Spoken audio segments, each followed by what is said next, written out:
Me 500 euro të ndara nga qeveria, banorët e lagjeve të vërshuara nuk do të mund të pajisin me gjërat elementare, përfshi edhe ato ushqimore. 500 euro avans nuk mund të rikthejë as përsafermi shtëpitë e dëmtuara në gjendje banimi. Të anketuar nga Elstat ata shprehen të revoltuar dhe avansin prej 500 eurove e konsiderojnë tallje dhe lojë ndjenjash. S'na dal. Pse si dalin? Se ka la balla. Me 500 shpi. Kur ose mbledhen me 500 euro. Kur ka vutet se pikë ka shku. Po çka të dalin atë, veç për hajë për pije, për shtëpinë çka do të realizojnë nuk ka kujon. Shtëpia, aty s'ka ndodh, te ku është shtëpia ime. Kur gjosh ka të bëj shtëpia më dhot me 500 euro. Veç për pije për hajë. Me ato 500 euro s'ke kur gjon s'mo. Ka mund blesh? Kur gjon hiç mundesh me blinë aty. Si be shet që këtu jam tunë tash. Kam ku shkoj, që këtu. Edhe 500 euro nuk jemi as në listë kërkum që sa 4-5 ditë.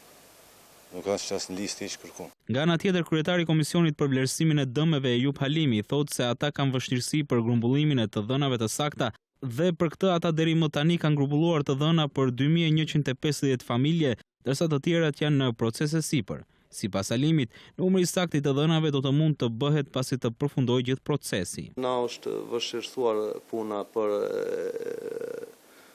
grumbullimin e dhënave të sakta të këtyre personave.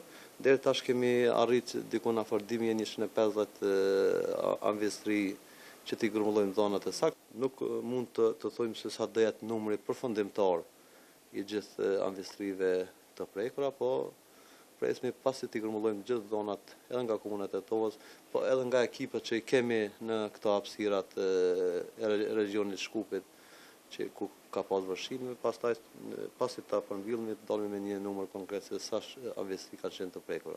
Derisa autoritetet të grumbullojnë të dhënat e duhura, banorët vazhdojnë të jetojnë në kushte teje të vështira.